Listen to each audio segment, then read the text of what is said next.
अस्सलाम वालेकुम बच्चों, उम्मीद है कि आप सब ठीक होंगे। आज हमारा टॉपिक है शेर मैसूर टीपू सुल्तान, पेज नंबर 72।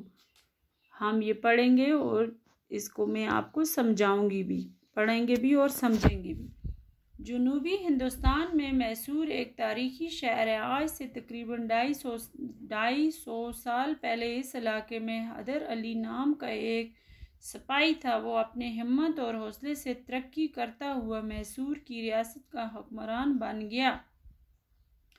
18वीं सदी के आखिरी हिस्से में अंग्रेज़ों ने मद्रास में अपना इक़्तिदार कायम कर लिया। वो चाहते थे कि एक एक करके जनूबी रियासतों को ज़ेर कर लें और अपनी हुक्मरानी कायम कर लें। अंग्रेज़ों ने बाज़ देसी रियासतों की मदद से हैदर अली की क़ुव्वत को कुचलना चाहा, लेकिन इन्हें कामयाबी हासिल नहीं हुई।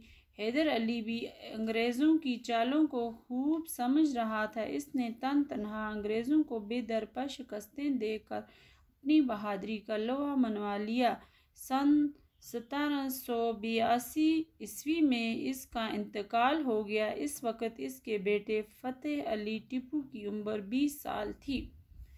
जनूबी हिंदुस्तान में मैसूर का एक तारीखी शहर है, पुराना शहर है। ये आज से 250 साल पहले की ये बात है। और उसका नाम क्या था? हैदर अली नाम का ये एक सिपाही था और वो अपनी हिम्मत और हौसले से तरक्की करके मैसूर की रियासत का एक हुक्मरान बन गया। और 18वीं सदी के आखिरी हिस्से में अंग्रेज़ों ने मद्रास में अपना इक़्तिदार कायम कर लिया। 18वीं सदी का जो आखिरी हिस्सा था, वहाँ पे अंग्रेज़ों ने क्या कायम कर दिया? अपनी हुकूमत, अपना इक़्तिदार। और वो चाहते थे कि जनूबी रियासतें जो हैं वहाँ से अपनी हुक्मरानी कायम कर लें। अंग्रेज़ जो थे वो बाज़ देसी रियासतों की मदद से हैदर अली जो था, वो जो सिपाही था, हैदर अली एक सिपाही था पेशे से, और उसकी क़ुव्वत जो थी, उसकी जो ताकत थी, उसको कुचलना चाहते थे ताकि इससे कामयाबी हासिल ना हो। और हैदर अली जो था वो अंग्रेज़ों की चालों को अच्छे से समझ रहा था। वो अकेला था, बिल्कुल अकेला। उसने अंग्रेज़ों को शिकस्त देकर अपनी बहादुरी का नाम रोशन किया। और सन 1782 ईस्वी, मतलब 1782 आपको उर्दू का नहीं अच्छे से समझ आता है, मैं आपको इसलिए बोल रही हूँ। उसका इंतकाल हो गया। किसका? हैदर अली का। उस वक़्त उसका जो बेटा था फ़तेह अली जो था, वो उस वक़्त सिर्फ 20 साल की उम्र का था।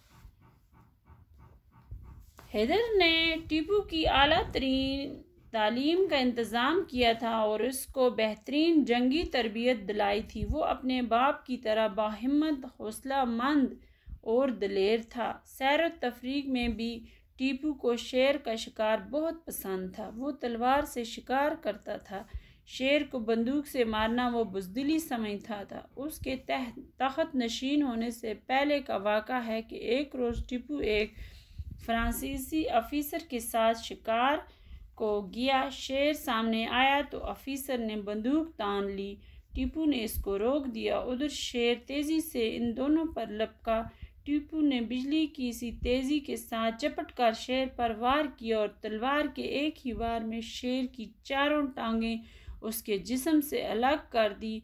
फ्रांसीसी अफसर ये देखकर दंग रह गया। इस वाक़े के बाद से टीपू को शेर मैसूर के नाम से याद किया जाने लगा।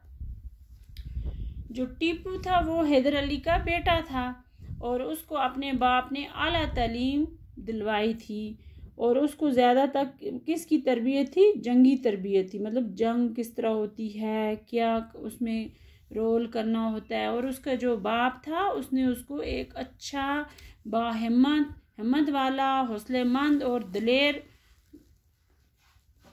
तरह का दर्स दिया था। और उसको सैर व सियाहत करने का उसको बहुत शौक़ था। किसको? टीपू को। और वो शेर का शिकार बहुत पसंद करता था करना।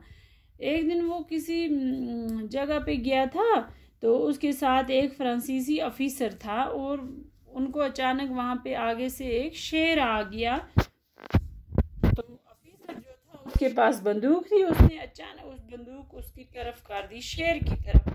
उसने तेज़ी से बंदूक को एक साइड करवाया और शेर पर डायरेक्ट उसने क्या किया, वार किया, सीधा वार किया अपनी तलवार के साथ। और जो शेर था उसकी चारों टांगें जो थी वो उसके जिस्म से अलग होगी। वो जो अफीसर था, फ्रांसीसी अफीसर, वो हैरान हो गया। उसने बोला इसने तो एक ही वार से इसकी चारों टांगें अलग कर थी। उसके बाद, उस वाक़े के बाद उसको टीपू को शेर मैसूर के नाम से याद किया जाने लगा। अब जो आगे है वो कल हम पढ़ेंगे। बाकी सलाम।